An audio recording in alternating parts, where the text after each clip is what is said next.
Hey guys, Brady here with your daily tennis lesson. So we're going to look at the Buggy-Whip forehand this week, and I know I've dedicated quite a few videos to this shot already, but I'm still getting a ton of emails about breaking this shot down a little more in detail for you guys.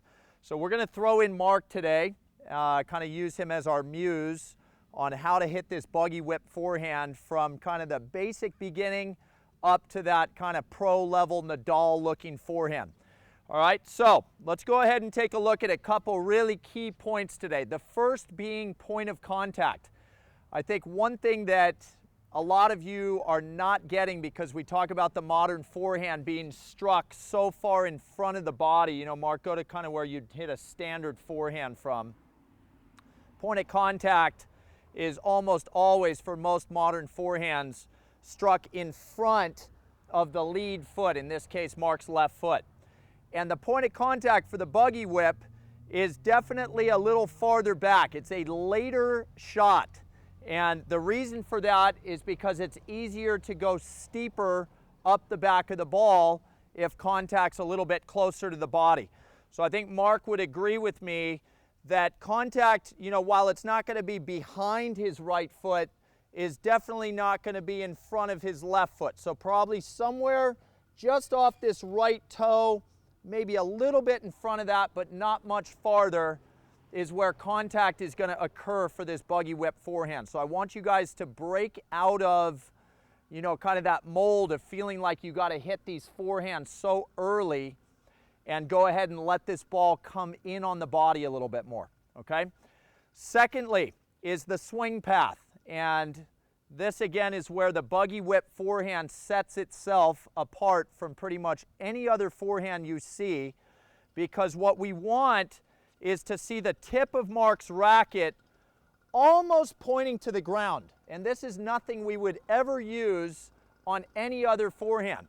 This is such a low position that the only shot we have is to work upwards in a very vertical fashion, and that's why you guys will hear the Buggy-Whip be described as the vertical forehand, is because the racket tip, as you can see here, it's going to be way down by the ground, and then contact, if it's just in front of Mark's right foot, you know, is going to work, you know, so much more vertical than any other shot we have. Okay, so the swing path is extremely steep, point of contact's a little bit later. And as always, I think when you guys are practicing a shot, it's easier to learn at slower speeds. So while a real key component on the back end of learning this shot is racket speed, today we're going to watch Mark do this in a much slower fashion. Okay, so Mark, go ahead and just start dropping a couple forehands for yourself. Point of contact again a little later, racket moving vertical.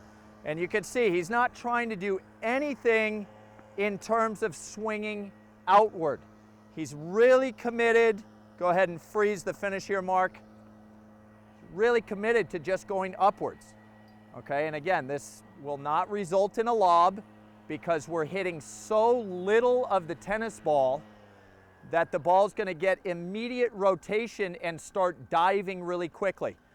So I want you guys to go out. Even a simple drop drill like this, while it might feel a little more on the beginner side, is a really great drill for you guys to do, just to get the muscle memory of feeling where the racket starts from, where it finishes, and where the point of contact is. Let's take a look at one more here, Mark.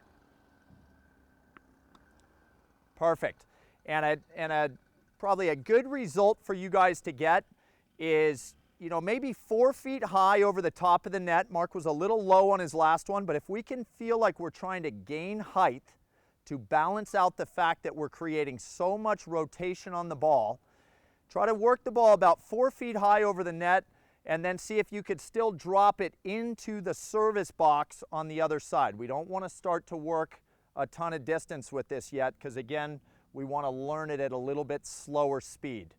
All right, so thanks to Mark here. I know a lot of you are probably surprised we're trying to teach him new tricks, but it's good for today, okay?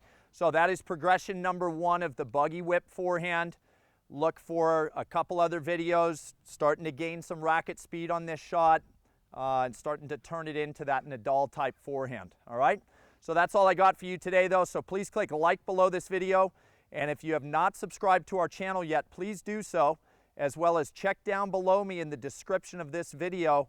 You'll find the link to 3 free courses Mark and I have put together. I think you guys will find those great as well. All right, so until next time, be well. We'll see you soon.